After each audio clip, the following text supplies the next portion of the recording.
स्वागत है आप सभी का एफएम न्यूज देख रहे हैं आप और आपके साथ मैं हूं नितीशा बंसल। चलिए शुरू करेंगे उत्तर प्रदेश से जुड़ी खबरों का ये सिलसिला। खबरों में सबसे पहले बात करेंगे मुजफ्फरनगर की, जहां पर टिकट न मिलने पर भाजपा कार्यालय में जमकर हंगामा हुआ है।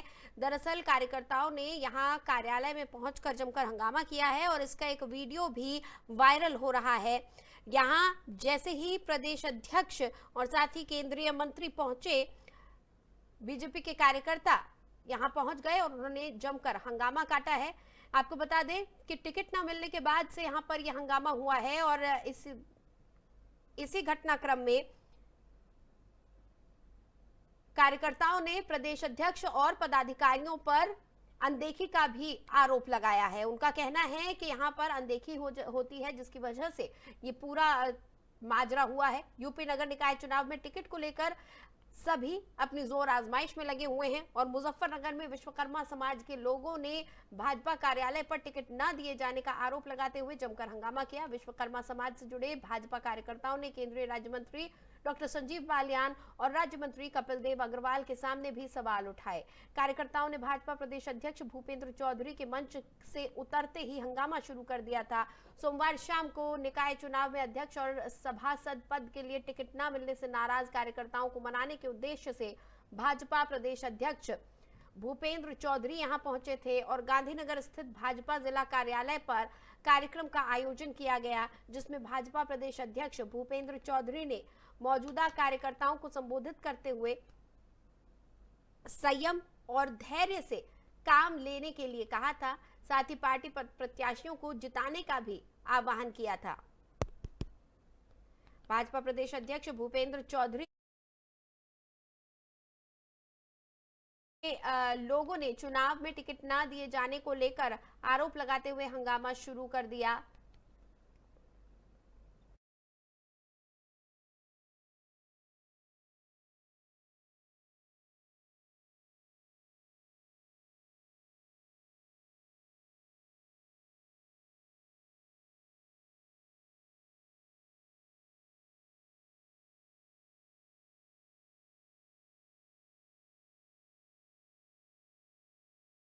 और केंद्रीय राज्य मंत्री डॉक्टर संजीव बालियान ने हंगामा कर रहे लोगों को यहां शांत कराने की कोशिश भी की, लेकिन मामला बढ़ता चला गया।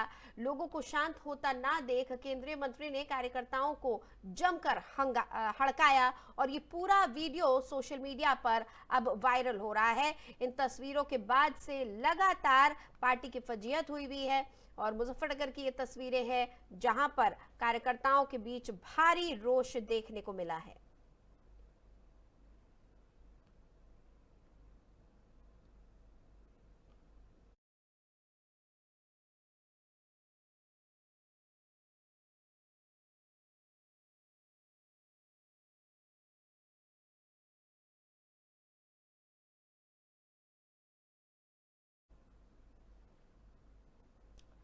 और चलिए अब बात करेंगे अतीक और अशरफ हत्याकांड से जुड़ी हुई एक बड़े खुलासे की। हिरासत में लिए गए तीनों आरोपियों ने बड़ा खुलासा किया है। उन्होंने बताया कि उनके पास हथियार कहां से आया था। दरअसल तीनों हमलावर जो 3 अलग अलग जेल में बंद थे और अलग अलग जगहों से ताल्लुक रखते हैं, एक दूसरे को पहले से नहीं जानते थे, ये 3 एक साथ आए और इन्होंने एक महंगी पिस्टल का सहारा लेकर, एक महंगे हथियार का सहारा लेकर अतीक और अशरफ को मौत के घाट उतारा था। तभी से सवाल खड़ा हो रहा था कि आखिर इन तीनों मामूली अपराधियों के पास ये हथियार कहां से आया। अब इसको लेकर पुलिस कस्टडी में बड़ा खुलासा किया है इन्होंने और इन्होंने बताया कि बाबर, हिस्ट्री शीटर बाबर से इन्हें ये हथियार मिले थे। ये अहम खुलासा यहां पर इन तीनों हमलावरों ने किया है। अतीक और उसके भाई अशरफ की हत्या मामले में बड़ा खुलासा हुआ है। ये खुलासा अतीक और उसके भाई पर गोलियां बरसाने वाले तीनों हमलावरों ने पूछताछ में किया है। हमलावरों ने पूछताछ में बताया कि कानपुर के हिस्ट्री शूटर बाबर ने उन्हें आधुनिक बंदूकें दी थी। पूछताछ में तीनों शूटर सनी, अरुण और लवलेश ने यह खुलासा किया है। सनी की बाबर से हमीरपुर जेल में मुलाकात हुई थी। बाबर पंजाब के अपराधियों से संबंध रखता है। अतीक अहमद और अशरफ की हत्या करने वाले शूटर्स ने पुलिस की पूछताछ में बताया कि बाबर ने ही शूटर्स को असलहा उपलब्ध कराया था। बाबर हाल ही में जेल से जमानत लेकर छूट कर आया था और बाबर का अतीक की हत्या में कितना हाथ है, क्या उसने इस साजिश को रचा था, फिलहाल इस मामले में कोई आधिकारिक जानकारी नहीं मिल पाई है। लेकिन अतीक के हत्यारों को असलहा मुहैया कराने वाला बाबर कानपुर का एक शातिर अपराधी है और उसके ऊपर यहाँ 5 मुकदमे दर्ज हैं। उसकी क्राइम कुंडली को देखते हुए पुलिस ने उस पर इनाम भी घोषित किया हुआ है। एटीएस ने 2013 में विदेशी असलहे के साथ बाबर को गिरफ्तार किया था। इस मामले में बाबर जेल की सजा भी काट चुका है। इसके साथ ही उसका पंजाब के कुछ अपराधियों से भी कनेक्शन सामने आया है। अतीक अहमद और उसके भाई अशरफ की शनिवार की रात को 3 आरोपियों अरुण मौर्य, सनी और लवलेश तिवारी ने उस वक्त हत्या कर दी थी जब उन्हें मेडिकल चेकअप के लिए लाया गया था। हत्यारों ने मीडिया के कैमरे के सामने दोनों के सिर में गोली मारी, जिसके बाद वो नीचे गिर पड़े और इसके बाद तीनों ने उन पर ताबड़तोड़ फायरिंग की थी। इस घटना से पूरे प्रदेश में हड़कंप मच गया। पुलिस कस्टडी में अतीक और अशरफ की हुई मौत के बाद इस पर सियासत भी जमकर हो रही है। तमाम विरोधी दल इस हत्याकांड को लेकर यूपी सरकार और कानून व्यवस्था पर सवाल उठा रहे हैं। इसी खबर पर ज्यादा जानकारी के साथ मेरे सहयोगी विकास मिश्रा मेरे साथ जुड़े हुए हैं फोन लाइन पर, उनसे हम बातचीत करेंगे। विकास, ये एक बड़ा और अहम खुलासा हुआ है, कानपुर के शातिर अपराधी बाबर का नाम ले रहे हैं ये हत्यारे। क्या कुछ जानकारी पुलिस की तरफ से मिल पा रही है? जी देखिए, अतीक अहमद और अशरफ को जिस तरीके से पुलिस की मौजूदगी में गोली मारकर हत्या कर दी गई, उसमें जो असलहे बरामद हुए हैं उसमें जो है एक नया खुलासा ये हुआ कि बाबर का नाम, उसमें हिस्ट्री शीटर बाबर का नाम सामने आ रहा है। बाबर कानपुर का रहने वाला है और उसके पास आधुनिक बंदूकें थी और उसने जो है शूटर सनी को वो जो है बंदूक उपलब्ध करवाया था। जी जी, हमीर और इनकी मुलाकात एक हमीरपुर जेल में हुई थी। बाबर पंजाब के अपराधियों से संबंध रखता था। अतीक अहमद और अशरफ की हत्या करने वाले शूटर्स ने पुलिस की पूछताछ में बताया है कि बाबर ने ही शूटर को असलाह उपलब्ध कराए थे। बाबर हाल ही में जेल से जमानत पर छूट कर आया था। बाबर का अतीक की हत्या में कितना हाथ है, क्या है, उसने इस साजिश को रचा था। जी विकास, क्या इस बात की जानकारी मिल पा रही है कि आखिर ये तीनों हत्यारे जो थे, ये तीनों हत्यारे अलग अलग जेल में बंद थे, ना ही ये एक शहर से हैं, ना ही ये एक गैंग से हैं, फिर ये साथ कैसे आए? क्या इस बारे में भी खुलासा हुआ है? जी, सूत्रों की माने तो कि इन तीनों की मुलाकात जो है अलग अलग तरीके से हुई, एक साथ में नहीं हो पाई, बल्कि ये शूटर सनी हमीरपुर की जेल में बंद था और सूत्रों की माने तो सारा कनेक्शन वहीं से सामने आ रहा है। जी जी। और किस तरह से ये पूरा षड्यंत्र रचा गया, क्या इस बारे में अब तक कोई खुलासा हुआ है?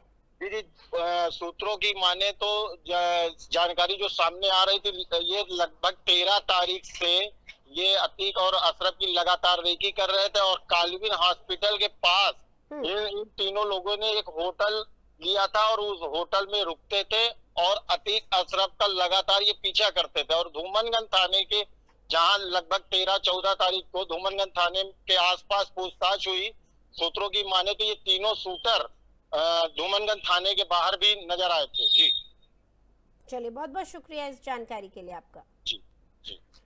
तो विकास, मेरे सहयोगी बता रहे थे कि लगातार ये रेकी कर रहे थे और हमीरपुर से कहीं ना कहीं पूरे हत्याकांड के तार जुड़े हुए हैं, वहीं से इस हत्या की साजिश रची गई थी और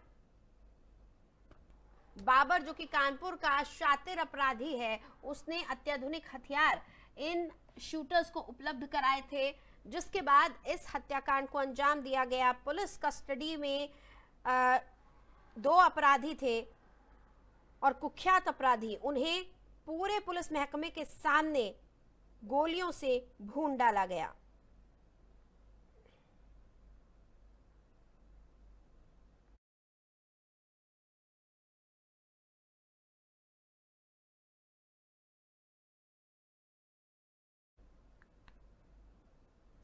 चलिए आगे बढ़ेंगे और अब बात करेंगे अभिनेत्री आकांक्षा दुबे मामले की। इस मामले में सिंगर समर सिंह को जेल भेज दिया गया है। 5 दिन की पूछताछ में कई राज खुले हैं। भोजपुरी अभिनेत्री आकांक्षा दुबे को आत्महत्या के लिए उकसाने के आरोपी गायक समर सिंह को पुलिस ने जिला जेल में दाखिल कराया। समर सिंह बीते 13 अप्रैल से कस्टडी रिमांड पर था। पुलिस ने पूछताछ में कई राज उगलवाए हैं और सारनाथ के एक होटल में आकांक्षा दुबे की मौत के बाद 27 मार्च को आजमगढ़ निवासी भोजपुरी गायक समर सिंह और उसके दोस्त संजय सिंह पर आत्महत्या के लिए उकसाने के आरोप में सारनाथ थाने में मुकदमा दर्ज किया गया है। इसके बाद समर सिंह को पुलिस बहुत दिनों तक खोजती रही। 7 अप्रैल को गाजियाबाद में उसकी गिरफ्तारी हुई। इसके बाद 13 अप्रैल को समर सिंह कस्टडी रिमांड पर था। अब उसे जेल भेज दिया गया है। तो आकांक्षा दुबे मामले में ये बड़ा अपडेट सामने आया है। 5 दिन की पूछताछ में कई राज समर सिंह ने उगले हैं। आपको बता दें, आकांक्षा दुबे भोजपुरी अभिनेत्री थी और जो समर सिंह हैं ये एक गायक हैं। इन पर आरोप है कि आकांक्षा दुबे को आत्महत्या के लिए इन्होंने उकसाया था, जिसके बाद आकांक्षा दुबे ने आत्महत्या जैसा ये कदम उठाया।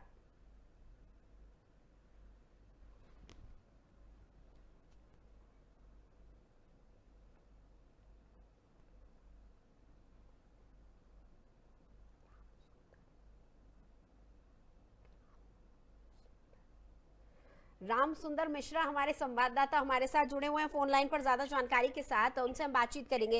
राम सुंदर, समर सिंह ने 5 दिन के पूछताछ में कई राज उगले हैं बताया जा रहा है और अब आखिरकार उन्हें जेल का मुंह देखना पड़ रहा है। क्या कुछ जानकारी मिल पा रही है? आखिर क्या था पूरा घटनाक्रम? देखिए, अभी पुलिस जांच कर रहा है क्योंकि समर सिंह गिरफ्तार हुए थे और गिरफ्तारी के बाद उसको जो है पुलिस ने कस्टडी में लिया था, पुलिस रिमांड लिया था और पीसीआर के बाद जो है उसको गोरेगांव स्थित उसके ऑफिस में, कार्यालय में उसके मोबाइल, लैपटॉप और भी जो भी साक्ष्य थे, इलेक्ट्रॉनिक साक्ष्य, उसको पुलिस ने इकट्ठा किया और अब उसको ले जाकर रिमांड के बाद जो उसे लेने के बाद पुनः न्यायालय में पेश करने के बाद उसे जेल भेज दिया गया है और वो न्यायिक अभिरक्षा में है। साथ अभी तमाम क्योंकि मुद्दे शुरू से ही काफी सेंसिटिव थे, क्योंकि परिजनों का आज भी आरोप है कि आकांक्षा जो है वो आत्महत्या नहीं की, हत्या हुई है उसकी और उन लोगों के परिवार परिजन आज भी लगातार जो है सीबीआई जांच की मांग कर रहे हैं।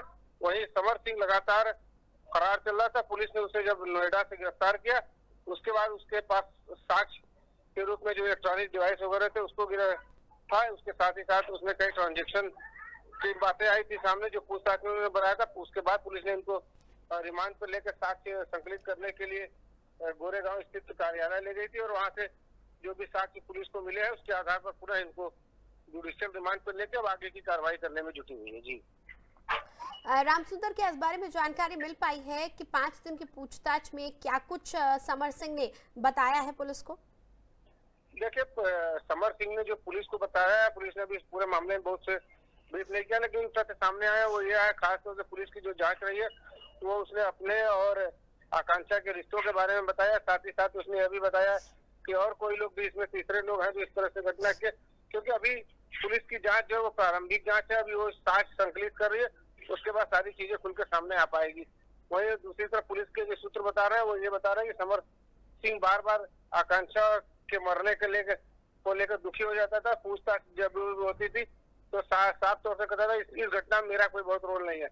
हमारा कभी नोक झोंक वाली बात को उसने स्वीकार किया कि अक्सर लोग जो हम लोग से 2-3 महीने से हम लोग आपस में बातचीत नहीं कर रहे थे। इस तरह की सारी बातें आई हैं। जी चलिए, बहुत बहुत शुक्रिया इस पूरी जानकारी के लिए आपका। Thank you.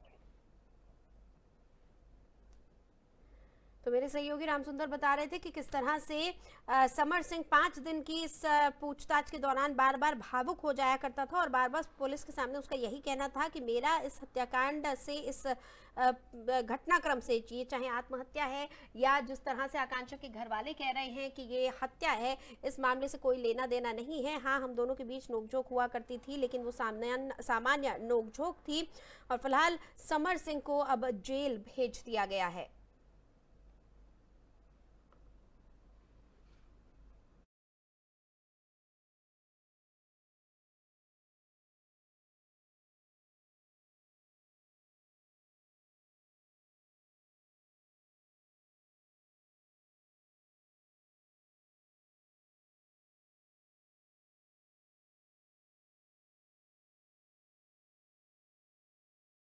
आकांक्षा दुबे मामले में समर सिंह जेल चले गए हैं और पूछताछ में क्या कुछ समर सिंह ने बताया है, अभी कुछ खास जानकारी पुलिस ने मीडिया के सामने नहीं इस बात का खुलासा किया है। इस बात की जानकारी आधिकारिक रूप से नहीं दी गई है कि क्या कुछ समर सिंह ने कहा है, लेकिन पुलिस सूत्रों का कहना है कि समर सिंह बार बार भावुक हो जाता था और उसका कहना है कि आकांक्षा की मौत से उसका कोई लेना देना नहीं है। हाँ, आकांक्षा और उसके बीच बार बार अनबन हुआ करती थी, लेकिन वो सामान्य अनबन और नोकझोंक हुआ करती थी। उसका इस पूरी घटनाक्रम से, आकांक्षा की मौत से कोई लेना देना नहीं।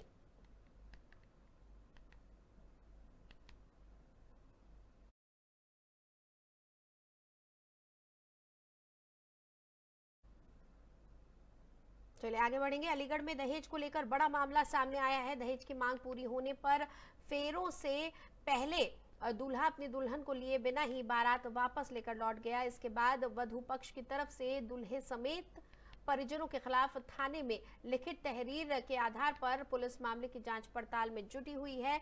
दरअसल पूरा मामला अलीगढ़ के अंतर्गत छर्रा थाना इलाके के सलगवा गांव का है, जहां मीनू पुत्री यादराम सिंह का रिश्ता उजागर सिंह से हुआ था, जो कि नगला मेहताब के रहने वाले हैं और नई आबादी खैर रोड अलीगढ़ के साथ यहां पर तय हुआ था।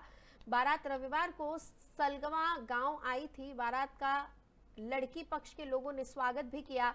बैंड बाजे की धुन पर बारातियों ने जमकर नृत्य किया और गांव में बारात चढ़ाई गई।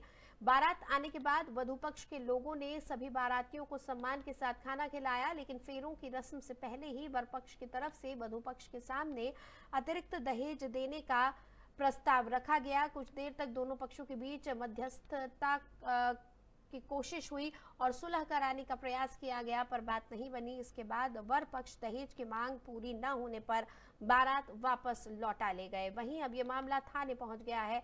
वधू पक्ष की तरफ से दूल्हा समेत उसके परिजनों के खिलाफ थाना छर्रा में तहरीर दी गई है।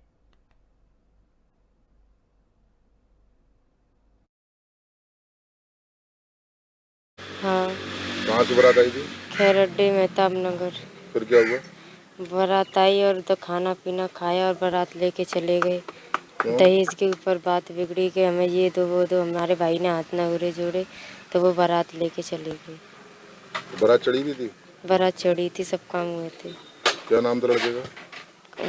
उजागर सिंह। नाम कालू है।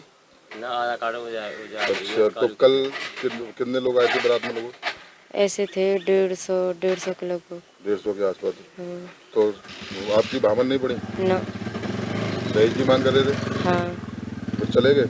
हाँ। अभी कहाँ आप आए हो? छर्रा थाने आए हो आप लोग? हाँ, छर्रा थाने। ऐसा था रात आई थी बारात। बारात आई रात अच्छी आई, चढ़ी बारात। चढ़ने के बाद में फिर हम घर चले गए थे। हम अच्छा था, खाना पाना खिलवाया, सब काम कर रही थी। फिर हमने देखी मैंने डाला फाला को ले देखा तो वो लड़का को लेके अपने घर चले गई। क्यों? अब क्या मालूम। बारात कहाँ से आई थी? अलीगढ़ से। कौन सी जगह से? नगला मेहताब से। नगला मेहताब कौन सी जगह पड़ता है? खैरड्डी के पीछे हैं। फिर क्या हुआ? फिर बाद में वो दहेज मांग ले करी। मैं कि बाबूजी हम पे तो नहीं है। तो शादी कब की थी?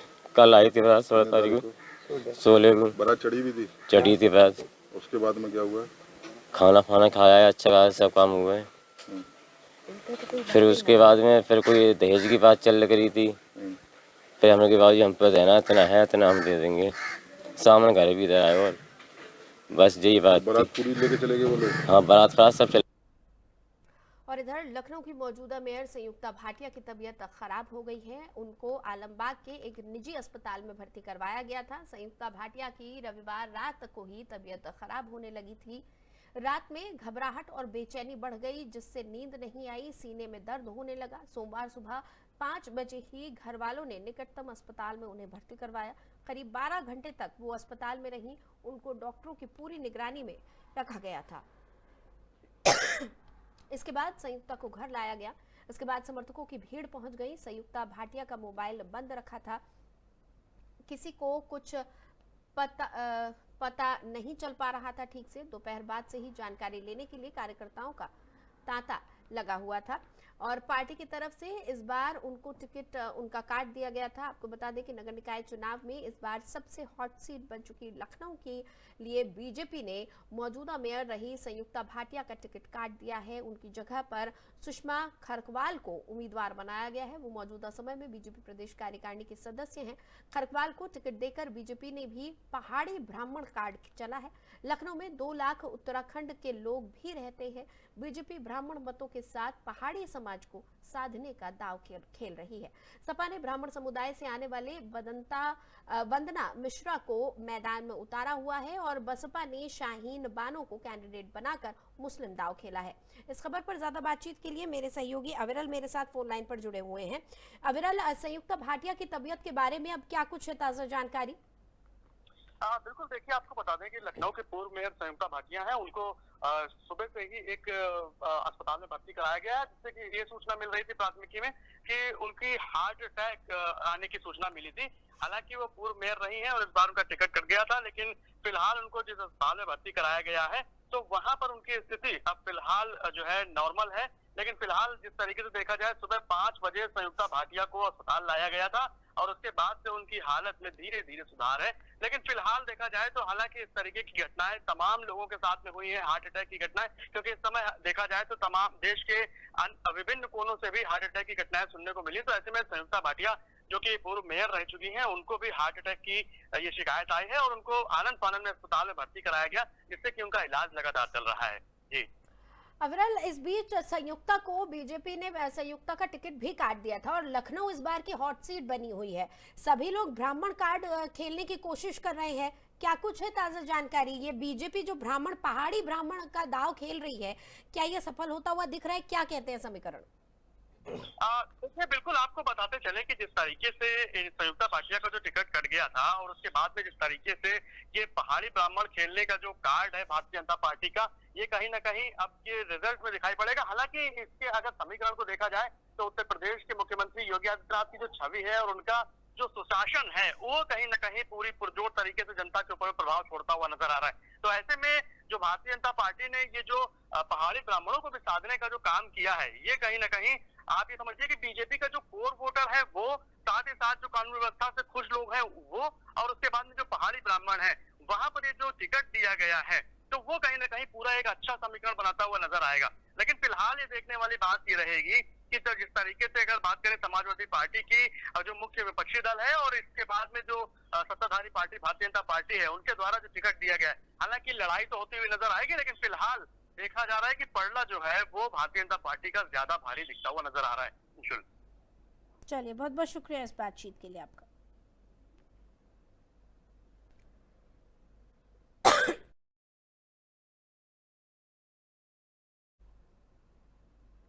और फिलहाल उत्तर प्रदेश की खबरों में इतना ही। मुझे दें इजाजत।